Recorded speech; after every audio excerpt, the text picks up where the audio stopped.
Have you ever noticed that Jewish families build little huts in their backyard during the fall? It's for a holiday called Sukkot, so let's talk about it.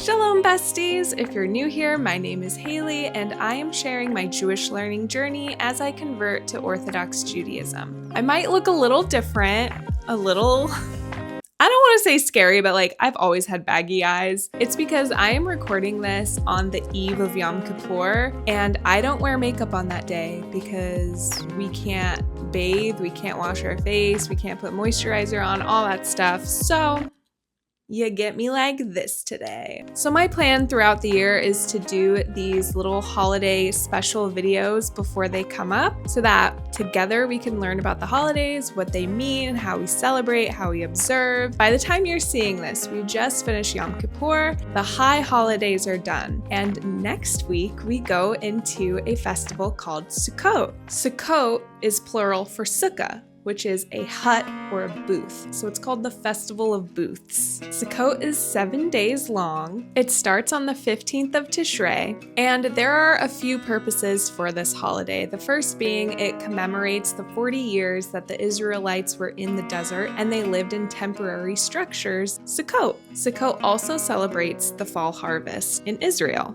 Some of the themes that come along with Sukkot are gratitude, joy, hospitality, connection to nature. It's a very fun and joyous holiday, especially coming out of the high holy days, which are special in their own right, but this is a much lighter, fun holiday. So how do we celebrate? How do we observe? We don't work on the 2 first days of Sukkot, and we build a sukkah. Most families will build a sukkah in their backyard or somewhere on their property, and there are several rules you have to follow to make sure your sukkah is kosher. It has to have at least 3 walls. The roof needs to be made of natural materials, and it can't be totally closed off from the sky. So some people have a deck in their backyard that they can build their sukkah on because it's open, but if it's closed, you're not supposed to build your sukkah there. Families will eat meals in the sukkah, people will study in the sukkah, and some people even sleep in the sukkah. So just like the other holidays, it's really fun to get to see how other families build and decorate their sukkah. Many children in Jewish day school or Jewish programming will make decorations for their sukkah. One part of Sukkot you might be less familiar with are the shaking of the 4 species. We call the 4 species Arba, Minim. And during prayers throughout the week of Sukkot, besides on Shabbos, we don't do this on Shabbos, we shake these 4 species of plants together. So those 4 species are an etrog, which is a citrus fruit. It kind of looks like a lemon. You want one that is totally unblemished. So people will go to these big markets and look for a kosher etrog. You also have a lulav, which is a palm branch, hadas, which are myrtle branches, and arava, which are willow branches. And all of these species are local to the land of Israel.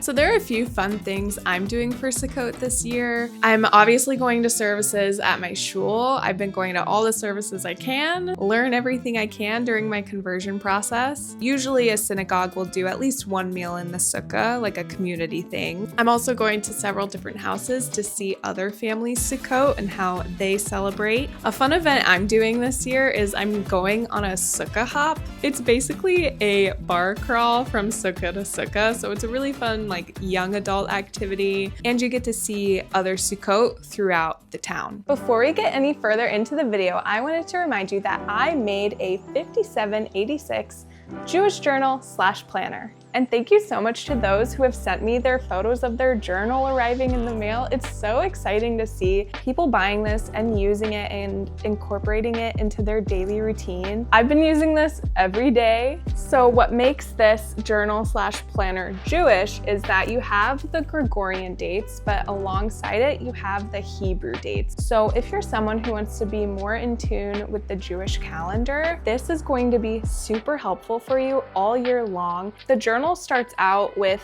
pages to set goals for the year. And then you get a monthly calendar spread with plenty of space to write and take notes, write down someone's birthday, what have you. You get the weekly parsha, any holidays or Rosh Chodesh is always noted. You have a ton of space to write your notes, write your plans. I know that's what I need in a journal, so that's why I made this huge. And then at the end of each week, I have a page for Shabbat prep and then also a weekly reflection page. So the way I've been using it is my Shabbat prep page.